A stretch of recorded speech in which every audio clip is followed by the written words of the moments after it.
everybody. I'm Cassidy, one of your Indianapolis Colts cheerleaders, and you're watching the Believe in Colts podcast.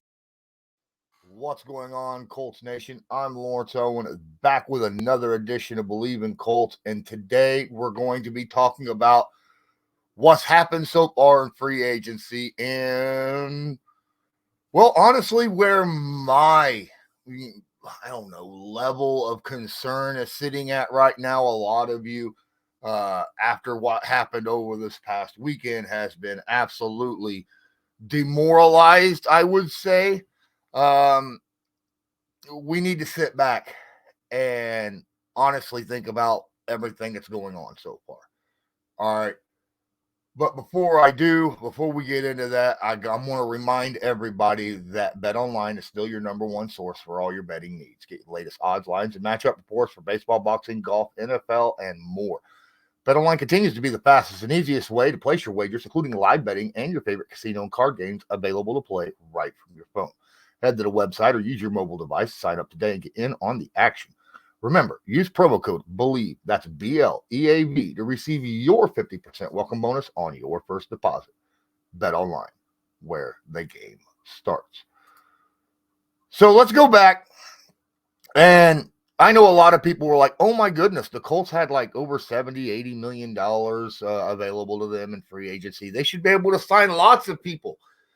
And before free agency ever started, you go back to my videos and look at this. I said the Colts are going to re-sign almost everybody that they need to, that the Colts cannot afford to lose, so that they do not go backwards, right? Guys like Grover Stewart, Kenny Moore, and Michael Pittman, and, guys like that. They're going to re-sign those, and that's going to eat up the majority of their money. And then they're going to have a little under $20 million is what I estimated, right? Around 20-ish. And that would save them enough money to probably make one or two mid-level signings or one big splash signing. Well, let's go back and look at the transactions that the Colts had, right, when free agency started. Now, obviously, it opened up. The Colts had to franchise tag Michael Pittman Jr. because they didn't have the contract done, right? That was back March 5th, okay? And the very next day, in order of announcements by the team, Jack Anderson signed a 1-year, $1 million contract for guard. Zaire Franklin, 3-year, $31.26 million contract. Earned. Colts needed it, right? Another guy couldn't lose, had to sign because he didn't want to go backwards. Michael Pittman then, on the 11th, with Zaire Franklin, announced. There's a lot of people on the 11th and the 12th, by the way. Michael Pittman then came out, 3 years, $70 million contract. Guy we couldn't lose. Tyquan Lewis signed a 2-year, $12 million contract. I didn't think that we would lose him. I figured the Colts would sign him after having a fairly productive season with no injuries, no real injuries, like he had the years prior. $6 million a year is about what you sign a backup defensive end for. And that's $6 million is what he got. Grover Stewart, 3-year, $39 million, $13 million a year. That's what a top 10 defensive tackle, especially nose guard, gets paid in the NFL. Maybe not top 5, but top 10. And he's worth every dime of that, in my opinion, considering, what he obviously brings to just in the run stopping department. The games that he was out, the Colts run defense was absolutely atrocious. And we talked about that a lot last season during the games that he was suspended. We re-signed Rigoberto Sanchez for 1 year, $2.5 million. It was a situation, basically, hey, Rigo, yes, started the season off not looking the best, but then again, he was just coming back from a torn Achilles, right? And as the season went on, he got a little bit better, a little bit more better. So we're giving him one more year, it looks like, to show and prove that he is there. Then we sign top 3, if not the best nickel cornerback in the NFL for a 3-year, $30 million contract. Kenny Moore absolutely deserved that. If you remember back a couple of years ago, Kenny was throwing a fit about his contract dispute, right? Well, we didn't have that last year. He just came in, he played, and he played very, very well. He had multiple pick sixes in the same game, right, to win that game. I believe it was Carolina, right? So, yes, again, making him the top paid nickel corner in the league, but it's only $10 million a year. Only $10 million a year, so it's worth it when you have the best, if not, top 3-ish nickel corners in the league to cover some of the best slot receivers in the league. I mean, some of the best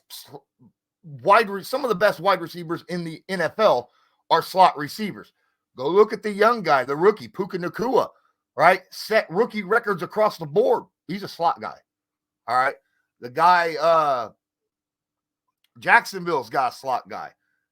The Texans have a heck of a slot guy. All right.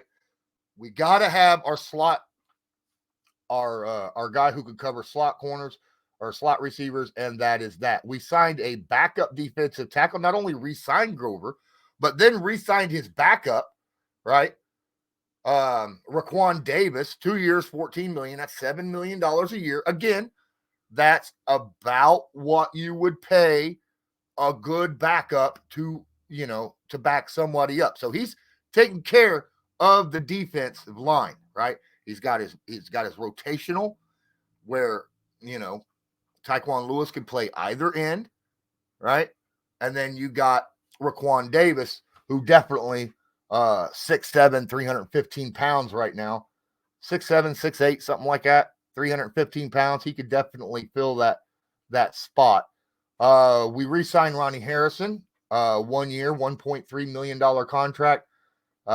Came in, played pretty good at the safety position. He's listed as safety, not linebacker, for the Indianapolis Colts, which frankly we need because we're incredibly light at safety right now.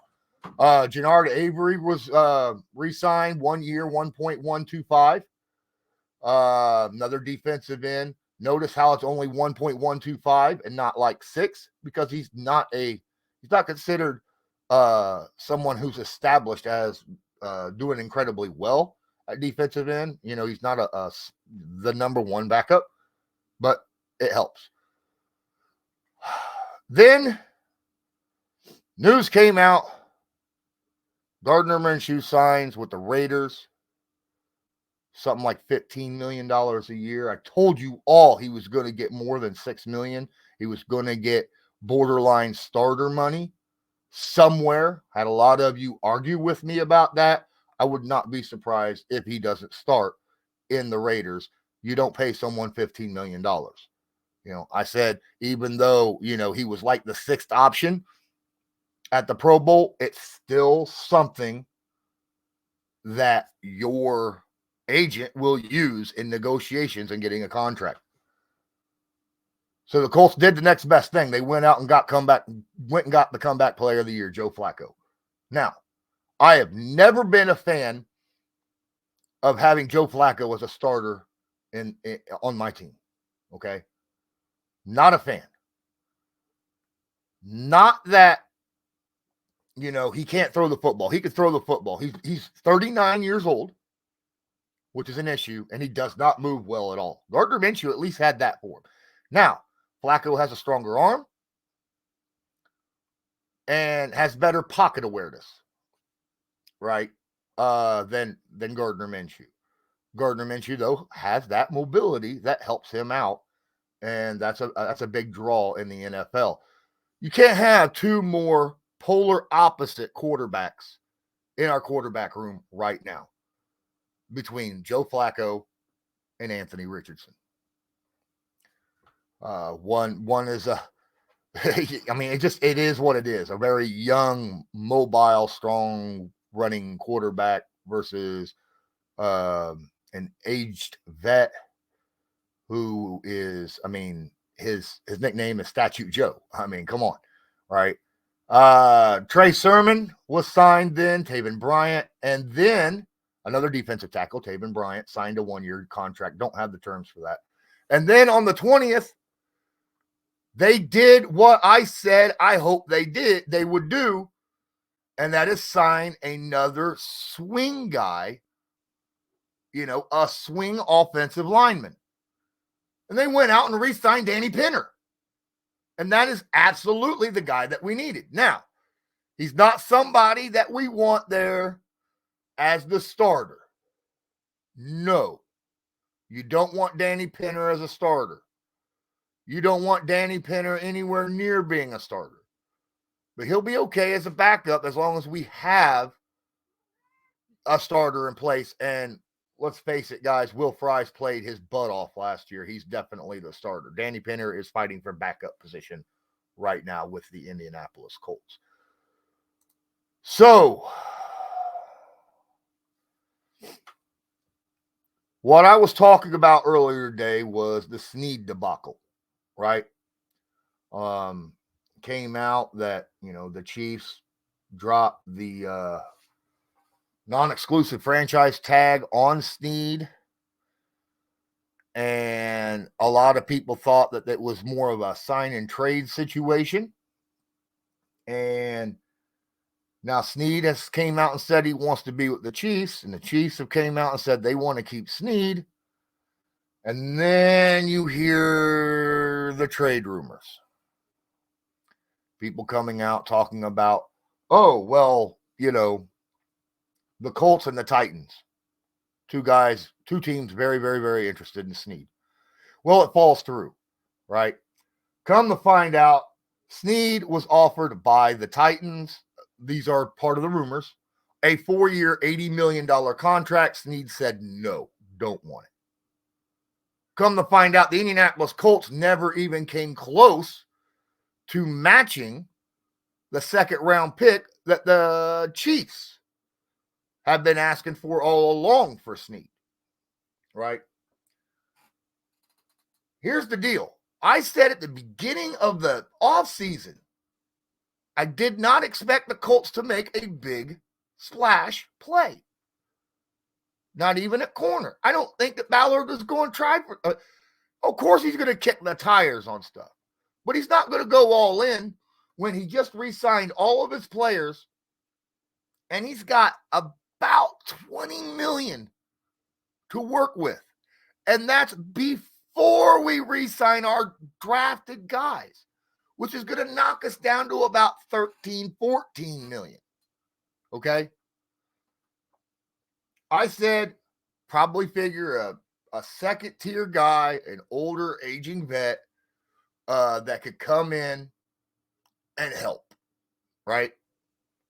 That's what I expected. A lot of you want to say, well, this is the same old, same old. The Colts just basically signed everybody and are just going to run with the same and hope for the best. But it's not the same. It's not the same. And also, we do have the same players on the roster, but you got to remember, Anthony Richardson didn't play the majority of the year. Taylor, missed some major time. Ogletree missed some time. Woods missed the whole year. There's a whole bunch of guys that missed. Okay. The team was incredibly young and inexperienced, especially at the secondary. That secondary got a lot of experience. I'm not saying I want to ride with just that secondary, though. We'll get to that in a minute. And we still got the draft, and we're still pretty early in free agency. It's not a time to panic. If it didn't come out that the Indianapolis Colts were thinking about kicking the tires on Sneed, if Zaire Franklin did not come out with that tweet saying, yo, come on, and then all the rumors started popping up, you wouldn't be so disappointed that Ballard didn't get him. Sneed wants to be paid the most money by any, this is the report, that Sneed wants to be paid the most by any cornerback in the league. This from a guy who's never been an All-Pro, never been a Pro Bowl. Last year had 2 picks. if my memory serves. Kenny Moore had 2 pick sixes in one game, and he gets paid less than half than what Sneed wants. Yeah, so Sneed's an outside corner, Kenny's an inside corner. Okay, I understand that. Kenny still has, we already discussed, some of your slot guys are some of the best receivers in the league. Okay? Sneed is not a top 5 cornerback in the league. Hasn't proven it either. Does he have lockdown situations? Yes. But he's not, but he has help. He had safety help. The way the Kansas City defense plays, he has safety help over the top all the time. Of course, you're able to lock him down at that point, or at least make it a little bit, it makes it a little bit easier for him. Either way, the way I see this, the Colts still have free agency left. The moves that have been made are the moves that I have expected from the beginning with my hopes in mind, right? This is my hopes in mind. I wasn't too excited about Joe Flacco, but I kind of get it because they're kind of opposites, So if Flacco has to come, he can bring in Flacco. And obviously then Shane Steichen, well, shoot, that's a completely different setup, different, no real game plan for him because Anthony Richardson, that helps. That kind of helps, actually. I know a lot of you want the same style of backup quarterback as Anthony Richardson, but then defenses can just game plan against that all day, every day. Same game plan versus that quarterback, the same game plan versus the backup quarterback. I don't know. One way or the other, it's going to hurt or help. But the Colts are exactly where I expected them to be. Now, do I want them going in with the secondary looking the way it is?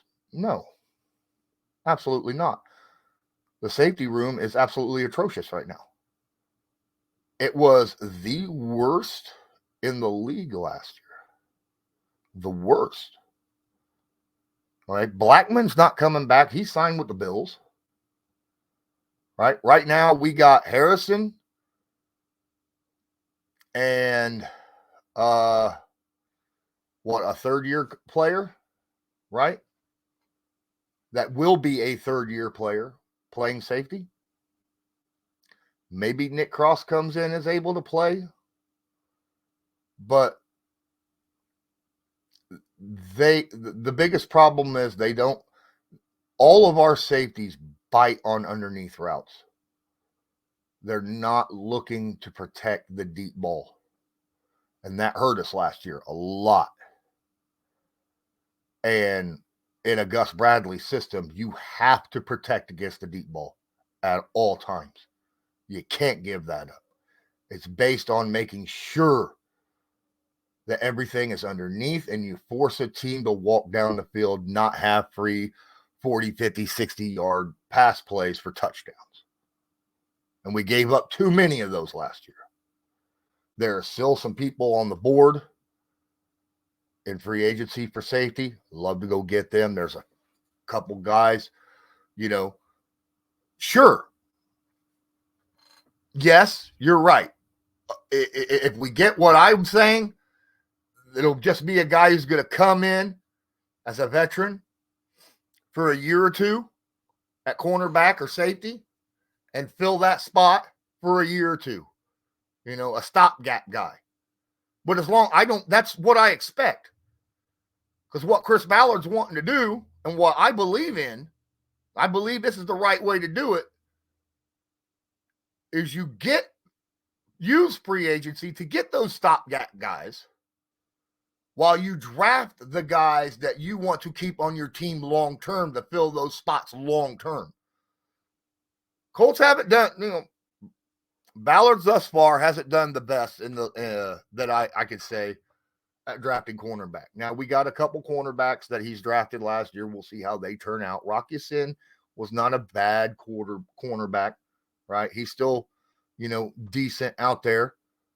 And we got a couple guys that he signed that they need time to step up and get better. This draft, I know a lot of you think that the Colts are going to go get Bowers or a wide receiver at 15. I'm telling you, I don't see it. I don't see it. I think it would be detrimental to this team. The way the Colts secondary is right now to get an offensive weapon. Okay. I get it. You guys want to do that. You want to get, Anthony Richardson, all the weapons you can. And I understand. And if that's the BPA at that point, and there's no defensive guys that are at that level, sure. But first off, just forget about Bowers. Bowers is not going to be there at 15. He'll be gone somewhere between 8 and 12. Okay? That's when Bowers will drop off the table. I'll guarantee it. The only teams that are mocking him to fall later than 12 are people drafting for their own team and doing the mock drafts for their own teams. Very rarely do you see that guy dropping by, modern, NFL guys that cover the entire NFL and don't focus in on a single team. Wide receivers very deep this year, okay? We could get ourselves another solid receiver at 2. I think our tight ends are pretty good. Frankly, we still need a safety. We still need a corner. And even though I don't think he's going to do it, I believe this team could absolutely benefit from another strong edge rusher, a top 10. If we could get a guaranteed edge rusher to fall to 15, I'd be absolutely ecstatic. Will it happen? Probably not. But, it could, considering with all the offensive guys, the quarterbacks, the wide receivers, Brock Bowers, and some offensive linemen that are all going to be pulled, early in this draft. There's going to be some top-tier blue-chip defenders that'll be there at 15. And I absolutely believe that the Colts, Ballard, needs to grab one of them. Needs to. But that's my opinion. Okay? That's just my opinion. I feel pretty strongly about it. I feel like the Colts are right where I expected them to be, back where I figured they would be at in free agency. Everybody wants to talk about the moves that other teams have made so far this free agency. Oh, look, the Texans are going out and getting better. The Jaguars are going out and getting better. Look at what the Titans are doing. Listen, last year, the Jaguars and the Titans were big movers in free agency. Did it help them? No, both teams actually regressed. Yet they won their free agency. Just because you make big moves in free agency does not mean that you've gotten better. All right. Sometimes you got to be able to solidify what you already have before you can move forward. That's what I feel like Ballard did this year. He had so many of his own guys that absolutely needed to be signed. And you people, you can't sign the same people and expect different. These aren't the guys that were hurting the team. The guys he signed were the guys that helped the team win the games that they actually won. All right. The guys that did not help the team win aren't on the team or are, were rookies and are still, learning and stuff like that. You can't look at it that way. These are the veteran guys that we absolutely need on our team, that any other team in the league would absolutely kill for. Tell me someone that wouldn't want Buckner or Grover Stewart, Buckner was already signed. Grover Stewart or Michael Pittman. All right. I could tell you so many people out there that was that wanted to go get Michael Pittman Jr. from the Colts because of all these, I am with here in the Believe Network. I see and talk to a lot of people who cover other teams. And Michael Pittman Jr. was considered to be one of those guys in free agency that other teams wanted to go get. All right. And pay money for. Over guys like T. Higgins. Yes. Because of his reliability. Grover Stewart, another guy. A lot of people from different teams wanted to get him. Kenny Moore, same way. We kept our own guys. And we got to build from here. And we've been building. And it's been a step-by-step process. Utilizing the draft. Right? Keeping on. Now remember, last year we were supposed to win 4 to 6 games. Hello, we had a winning record, 9-8. That's without Jonathan Taylor for half the season. That's without Anthony Richardson for the majority of the season. That's without a bunch of guys, right? And our secondary, as the youngest secondary in the league. And we still had a winning record. One play away from making the playoffs. One play.